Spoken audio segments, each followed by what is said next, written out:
Un saludo caluroso a los estudiantes, profesores y familias de las escuelas pedagógicas.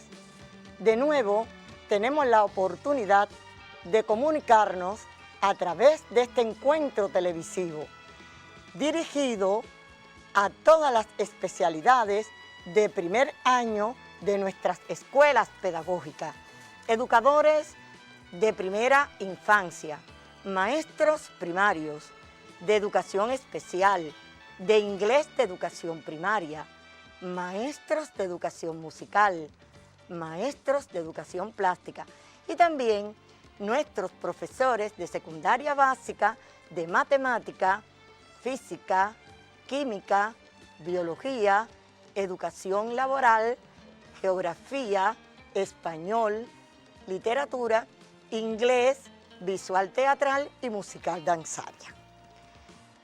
Tiene como objetivo orientación de actividades complementarias para el desarrollo de la tarea integradora, sin olvidar las clases que grabamos desde el mes de marzo hasta el mes de junio.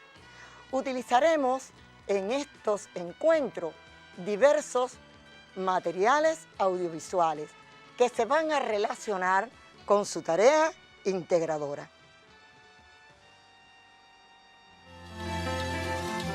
El 24 de febrero de 1895 se reinició la lucha armada por la independencia de Cuba, uno de los acontecimientos más importantes ocurridos a fines del siglo XIX. Era la continuación del proceso revolucionario iniciado por Carlos Manuel de Céspedes el 10 de octubre de 1868, que rompió las cadenas que apresaban a Cuba por 4 largos siglos. José Martí estudió con profundidad las causas y factores que propiciaron los reveses de los cubanos entre 1868 y 1880. Entonces, trabajó ardua e intensamente para dar solución a los principales problemas que entonces se confrontaron y elaboró las concepciones político-estratégicas que sirvieron de base a la guerra de 1895. Martí fue el principal organizador de esta contienda bélica. La guerra necesaria se prolongó cerca de 3 años y medio y, a diferencia de las anteriores, se extendió de un extremo a otro de la isla. Aunque por la parte española participaron más de 300.000 hombres y por la cubana más de 45.000, esta contienda fue desangrando poco a poco España. Las bajas de su ejército regular aumentaban por año y las consecuencias que para sus jóvenes reclutas conllevaban los rigores de un clima tropical extremadamente caluroso y húmedo, al cual no estaban adaptados, diezmaba día a día sus filas. Así, como hito glorioso del proceso revolucionario cubano, recordamos hoy otro aniversario del Grito de Baire y rendimos tributo a los hombres que en la manigua redentora defendieron con heroísmo el derecho de nuestro pueblo a su independencia y abonaron con su sangre y sacrificio el camino de la revolución. Rosa María Torres Montalbán, Sistema Informativo de la Televisión Cubana. En este hecho histórico, continuidad de nuestra gesta emancipadora, pudieron observar que Martí desarrolló una ardua labor en su preparación. Recuerden que precisamente en esta tarea integradora, la temática principal es la personalidad histórica, al decir de Cintio Whittier, pensador y luchador revolucionario, hombre evocado a la cultura integral, pasión absoluta por el conocimiento. Ninguna rama del saber le fue ajena. Nuestro apóstol, nuestro héroe nacional, José Julián Martí Pérez.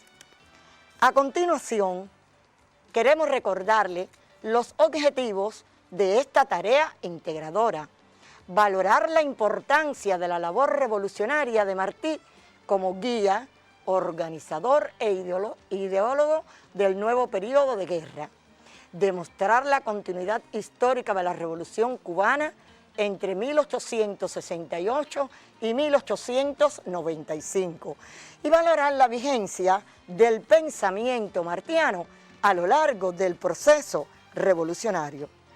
Recuerden además que les orientamos los diferentes temas que ustedes pueden desarrollar en esta tarea. temas que van a ser seleccionados al azar una vez que sus profesores organicen esta actividad. Ahí las tienen en pantalla. Labor organizativa e ideológica para la preparación de la Revolución de 1895. Los discursos conmemorativos del 10 de octubre de 1868. Pero fíjense que es 10 de octubre de 1887, el de 1890 y el de 1891. Otra de las obras de Martí, Vindicación de Cuba. Con todos y para el bien de todos, Los Pinos Nuevos, discurso de gran trascendencia en la preparación de la guerra necesaria. El Partido Revolucionario Cubano, el Manifiesto de Montecristi, la Carta a Manuel Mercado. Aquí los alumnos, ustedes estudiantes, alumnos y estudiantes que son ustedes. Nos referimos a los alumnos que desde la primaria en sexto grado están oyendo hablar y han leído la Carta a Manuel Mercado, pero a veces solamente se utilizan fragmentos.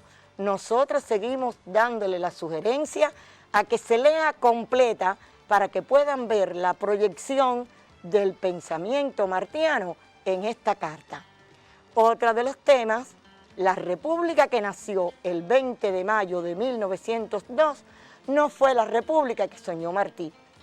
Y lo que nos va a llevar a la vigencia total del pensamiento martiano, la historia me absolverá.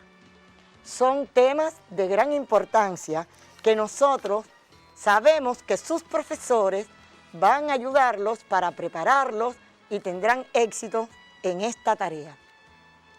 No es ocioso, además, tener en cuenta la evaluación de esta actividad que va a ser con lo que ustedes culminan su primer año en la historia de Cuba. Tiene dos momentos: la entrega del informe escrito, fíjense los aspectos, están en pantalla, ajustarse en primer lugar a la temática, tiene la mayor cantidad de puntos.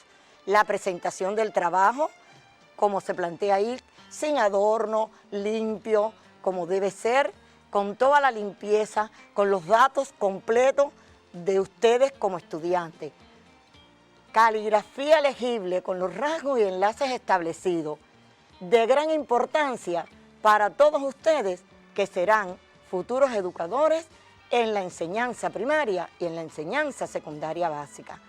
Ajuste a las normas gramaticales y la originalidad. El segundo aspecto que seguimos acá, dominio de las técnicas del resumen, se puede presentar en forma de esquema, esquemas lógicos, enunciados, seminarios o párrafos. Y utilizar, además, el vocabulario propio de la asignatura.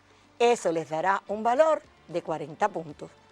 Viene la parte más importante de la tarea integradora, la discusión, el debate, todos los criterios que ustedes van a dar referidos a los temas seleccionados.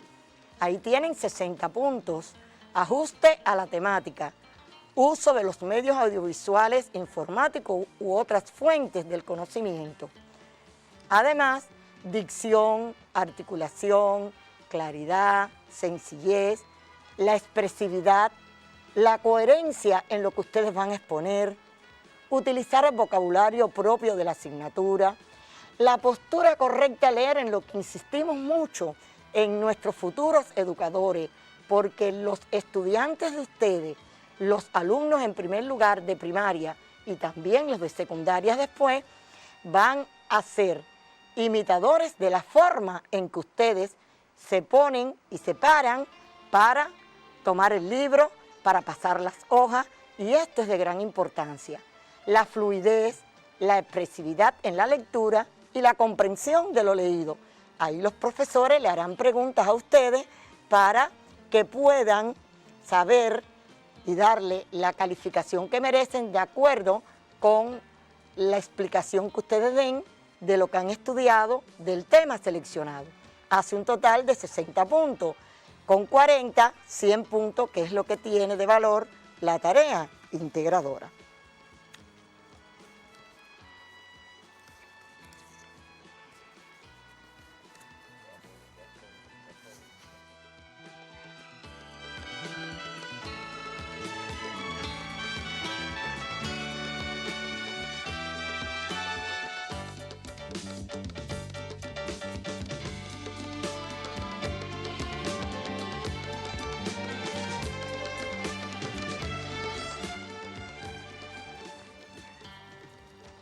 A continuación, queremos que observen con atención dos materiales audiovisuales sobre el periódico Patria.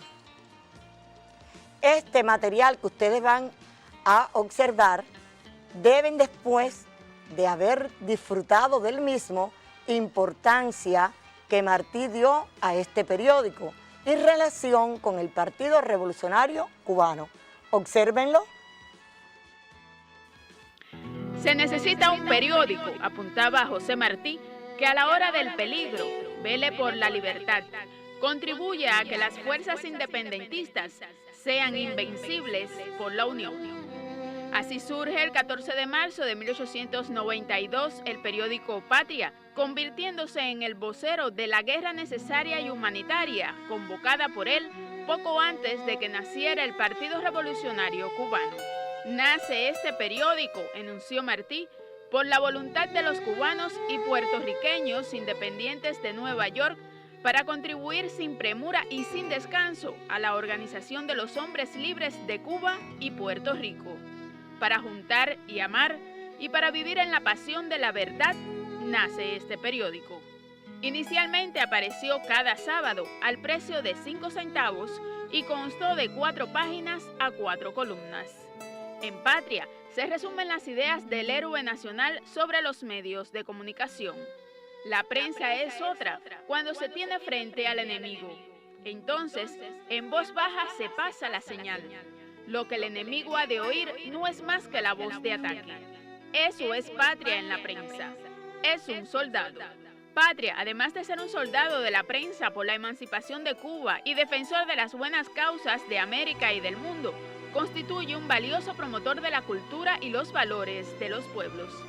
Llegó a convertirse además en un vehículo para los pensamientos del apóstol y de toda su doctrina patriótica, independentista, latinoamericanista y antiimperialista en la preparación de la guerra necesaria. De su concepción de lo que debe ser un órgano de prensa había dicho poco antes: el periódico es una espada y su empuñadura la razón. Solo deben esgrimirla los buenos y no ha de ser para el exterminio de los hombres, sino para el triunfo necesario sobre los que se oponen a su libertad y progreso. Eso fue Patria. Desde Granma, Celia María Reyes Casata, Sistema Informativo de la Televisión Cubana. Para juntar y amar se funda este periódico, declaró en las hojas de Patria el apóstol el mismo primer número del 14 de marzo de 1892. Y era cierto, Martí, en su estudio sobre los factores que llevaron al fracaso de la Guerra de los 10 años, vio la necesidad de un periódico que difundiera las ideas políticas de los independentistas cubanos y los uniera alrededor de un objetivo común, la liberación de la isla. En un inicio, ese periódico revolucionario se editaba una vez a la semana y tenía una tirada de aproximadamente 1.500 ejemplares. Desde las mismas entrañas del monstruo, desde Nueva York, salía Patria hacia los campos de Cuba de forma ilegal. Desde su fundación, Patria fue un soldado más en la lucha por la independencia de Cuba. Luego de la muerte de su fundador, otros revolucionarios dirigieron el periódico, hasta su clausura el 31 de diciembre de 1898. Hoy la obra periodística de José Martí se ve en cada crónica que muestra las singularidades de un hecho noticioso, en cada reportaje investigativo que busca desentrañar problemas que afectan a nuestra sociedad, en cada artículo que expone ideas y soluciones, en cada medio de prensa que busca informar, entretener, educar y unir en un camino común a los cubanos. Si hace 126 años Martí apostaba por un medio de prensa que fomentara la unidad entre los cubanos, hoy también es ese nuestro objetivo: mostrar desde los medios de prensa una Cuba unida, que busca prosperidad y sostenibilidad, y que combate cada día contra ese mismo monstruo del norte revuelto y brutal, que quiere apoderarse de Cuba y de allí caer con una fuerza más sobre nuestras tierras de América. El ejemplo de Patria y su periodismo revolucionario todavía se tiene hoy como un paradigma, de ahí que se escoja el 14 de marzo como Día de la Prensa Cubana, y que se recuerde como el periódico de los hombres libres de Cuba, hecho para juntar y amar. Sadiel Batista, Notisur. Después de arduos años de preparación de esta guerra necesaria, Martí cumple con su sueño: llegar a la patria para luchar por su independencia. A continuación, les ofreceremos dos materiales sobre el desembarco por Playitas. El primero, a Cuba, del Centro de Estudios Martianos, y el segundo, un fragmento de la película La Guerra Necesaria. Disfrútenlo.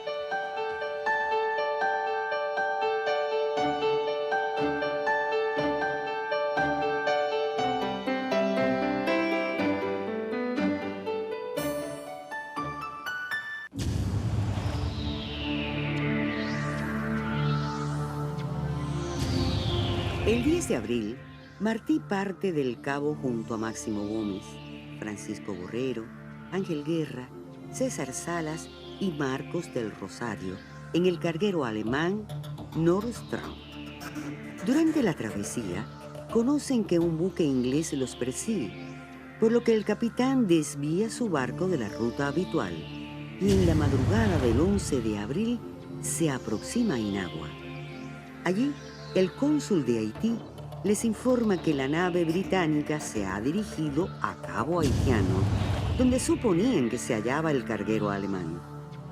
A pesar de la actuación cautelosa del grupo expedicionario, el cónsul norteamericano en Inagua comunica a las autoridades inglesas su presencia y desde Nassau envían un cañonero para apresarlos. Pero el Nordstrand se adelanta y después de recoger el bote que los llevaría a tierra, los expedicionarios parten hacia Jamaica, desviándose de la ruta del navío que los busca. El vapor se acerca a 3 millas de la costa sur de Oriente en una noche tormentosa que hace cuestionar al propio capitán acerca de la conveniencia de este desembarco. Pero ya Cuba se divisa en el horizonte y Gómez considera que el momento no admite vacilaciones. Los 6 hombres conducen contra viento y marea el bote que por momentos zozobra en medio de la tormenta. Martí conduce el remo de proa. La lluvia arrecia y pierden el rumbo en la noche cerrada. Viven momentos de angustia hasta que divisan unas luces lejanas que sirven de guía.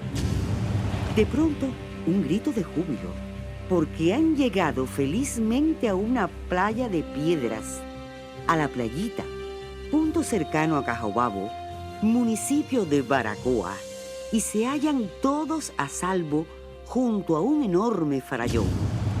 Martí es el último en abandonar el bote y se ocupa de vaciarlo. En su diario de campaña, Martí describe vívidamente la felicidad que lo embarga a su arribo al campo de la guerra tras 15 años de ausencia de la patria. Salto, dicha grande.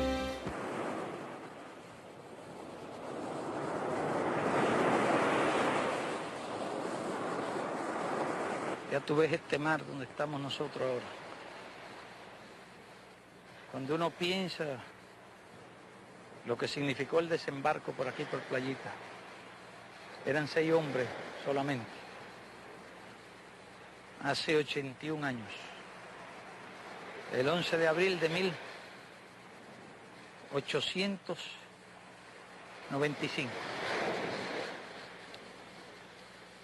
En Moncada ocurre aproximadamente 58 años después. Y el Granma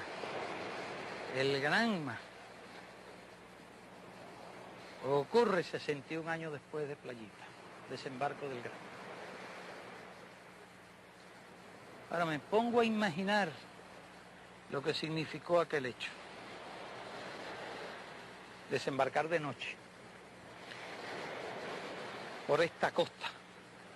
No abundan estas playas.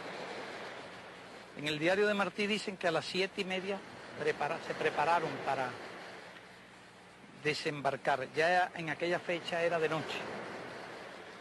La noche era tormentosa. Martí dice que rumbaron mal. Llegaron aquí a las 10 de la noche.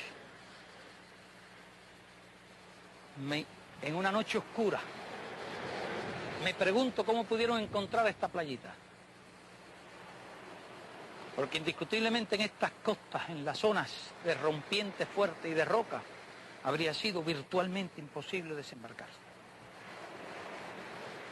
De puro milagro encontraron un rinconcito tan pequeño como este, que apenas tiene 80 metros, para desembarcar. Más allá hay una playita un poco mayor, pero después no se encuentran playas por estos lugares.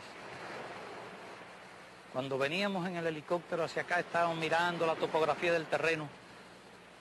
Son montañas ásperas, bastante secas, de una vegetación muy difícil de atravesar.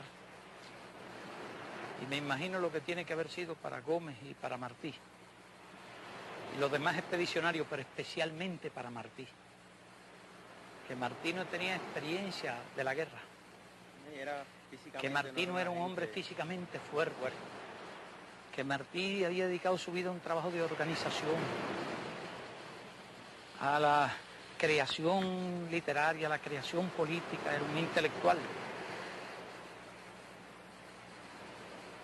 ¿Cómo habrían sido aquellos momentos y de dónde encontró fuerza a realizar una proeza semejante?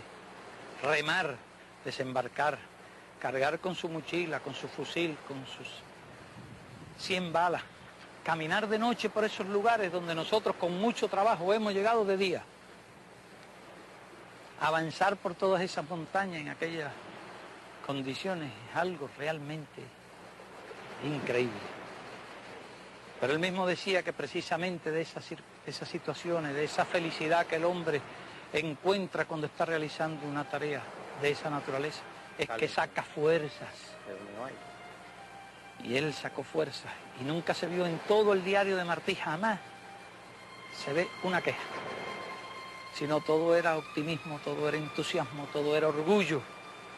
Él decía que había dejado las cadenas que lo habían acompañado durante toda su vida en la lucha por la independencia de Cuba.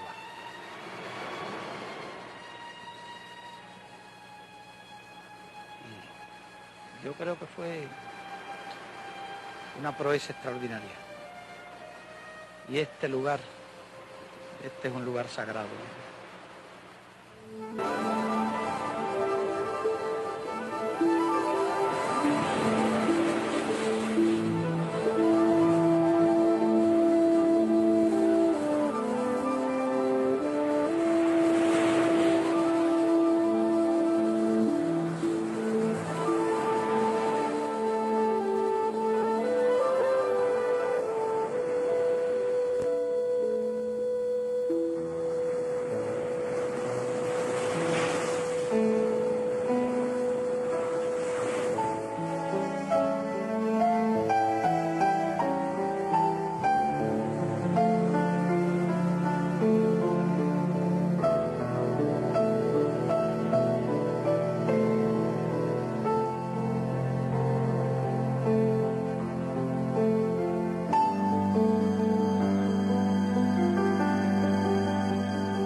Para concluir, una entrevista especial que sé que ustedes la van a disfrutar. Esta entrevista especial, como pueden observar en pantalla, Martí el Apóstol luchó por la unidad. Fue realizada por la cadena multinacional Telesur al doctor Eusebio Leal el 28 de enero de 2013. Podrán identificar los objetivos de la guerra necesaria, proyecciones del pensamiento martiano, vigencia de este pensamiento. Esperamos que la puedan disfrutar y aprender de este gran historiador que toda la isla y el mundo entero lo conocieron.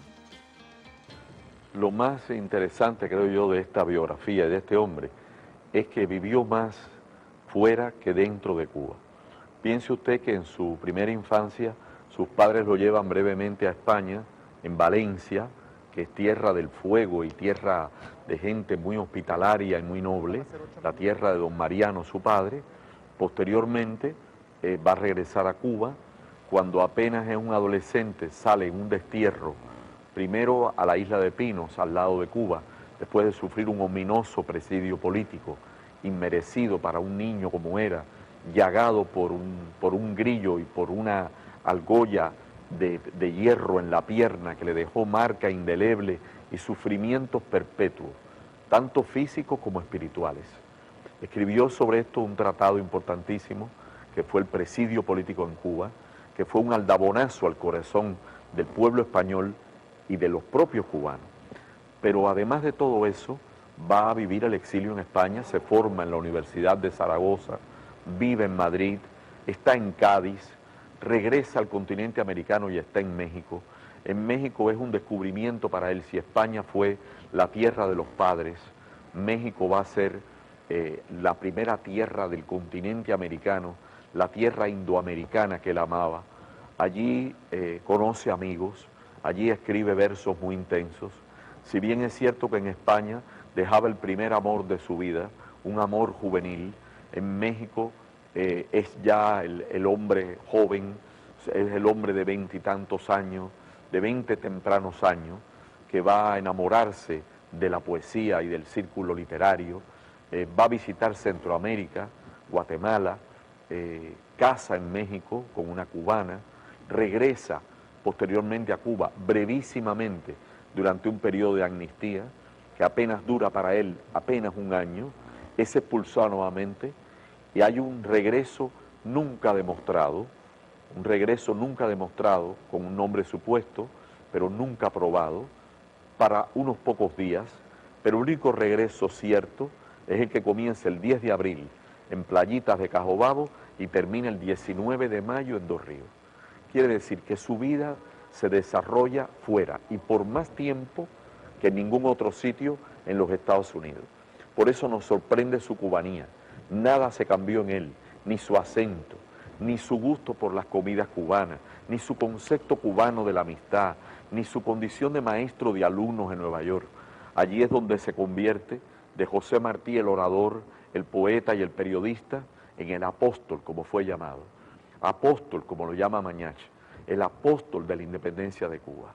El hombre que lleva como el libertador ese hermoso título, ese título del cual nadie puede despojarlo, que es haberse consagrado con pasión y con paciencia apostólica a lo más importante por lo que luchamos nosotros, en Venezuela y en Cuba y en América, por la unidad para alcanzar un fin.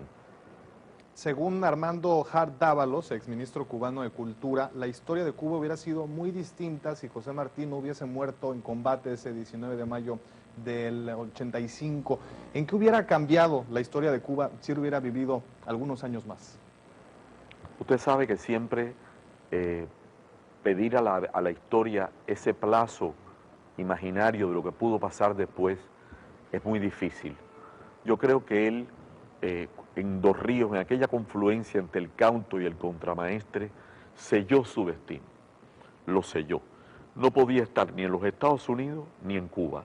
Su aspiración era participar en la creación de un gobierno democrático que rigiese los destinos de Cuba y condujese la guerra por un camino rápido, de fuerza y generosidad para el adversario.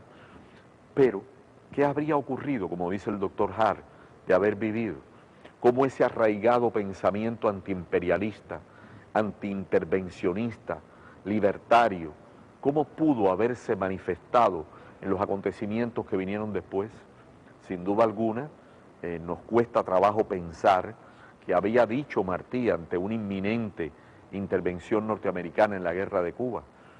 No pudo imaginar nunca que ese momento llegaría, porque él creyó en la guerra rápida para impedir a tiempo una movilización militar española que no tuvo precedente, para evitar una sangría para el pueblo cubano que los cálculos más prudentes casi consideran un genocidio, para haber reunido sobre el suelo cubano un ejército superior a 250.000 soldados, que fue superior, repito, a todas las tropas que lucharon en toda América contra el proceso independentista en el continente. ¿Qué habría hecho? ¿Cómo habría podido impedir todo eso? Fuerte y grande era su palabra, vario su talento, como escribió Enrique Collazo, pero nos cuesta trabajo imaginar qué habría hecho. Por eso yo considero que el legado del pensamiento, que va más allá de la vida temporal, mi verso crecerá bajo la hierba y yo también creceré, somos útiles hasta después de muerto. Él dijo, cuando se ha cumplido el deber, la muerte se convierte en un carro de triunfo. Yo pienso que nos dejó un arsenal de tal magnitud que de ese arsenal hemos vivido. Con esa esperanza se fue al Moncada y le permitió a Fidel afirmar categóricamente que Martí era el autor intelectual del asalto. Yo pienso que el más grande mensaje que puede darnos hoy, que nos puede dar hoy, es el mensaje de la esperanza. Su discurso es siempre un discurso de esperanza. Cuando hay una amargura, cuando hay un dolor, cuando hay un sufrimiento, cuando tiene que escribir lágrimas desgarradas ante una injusticia o ante una incomprensión que las tuvo, cuando tiene que calzar la corona de espinas de la ingratitud, entonces es capaz de escribirlo, como lo hizo al general Máximo Gómez cuando lo commina a volver a Cuba, y le dice, por el placer del sacrificio y la ingratitud probable de los hombres. Sin embargo, él se impone por sobre todo eso. El mensaje de Martí es siempre un mensaje de esperanza, es un mensaje de fuerza, es un mensaje de humanidad, donde nada está excluido, ni el padre y la madre, ni el amor al hijo, ni las relaciones amorosas, ni las relaciones con los amigos, y su condición de libertador es indisoluble de su condición de líder político y de intelectual revolucionario. Martí es un intelectual revolucionario, es un pensador avanzado, y óigame, la poesía tiene mucha importancia en la historia. Yo no lo he mencionado, pero me quiero despedir con este pensamiento. Cuando el Che se vio en trance de partir hacia Cuba, escribió unos versos que son muy poco conocidos, pero muy hermosos, que dicen, y si en nuestro camino se interpone el hierro, solo pedimos un sudario de lágrimas cubanas que cubran los restos guerrilleros en su tránsito a la historia americana. En este sentido, el Che siguió al pie de la letra el pensamiento de Martí. Espero que este encuentro los haya motivado y que estén en mejores condiciones para desarrollar cada uno de los temas de esta tarea integradora. Fíjense cómo la figura, dentro de cada material que dijimos que ustedes observaran, está la personalidad de José Martí, porque es precisamente el tema central y principal de la actividad evaluativa que ustedes deben desarrollar. De segura estoy que con la orientación de sus profesores, utilizando otros materiales audiovisuales que existen en las escuelas, utilizando diversas bibliografías, buscando la actualidad de esta gran figura de nuestra patria, de esta gran personalidad histórica, ustedes vencerán con éxito y obtendrán una alta calificación. Por último, no podemos dejar de plantearles y de decirles y volver a insistir que sean muy responsables, que cumplan con cada una de las medidas que hay para evitar la COVID-19, que cuando estén en nuestras escuelas sean los primeros, porque ustedes van a ser educadores, que cumplan cada uno de los protocolos que están planteados en nuestros planteles. Nosotros sabemos que ustedes podrán llegar con vencimiento total a esta tarea evaluativa. Muchas gracias.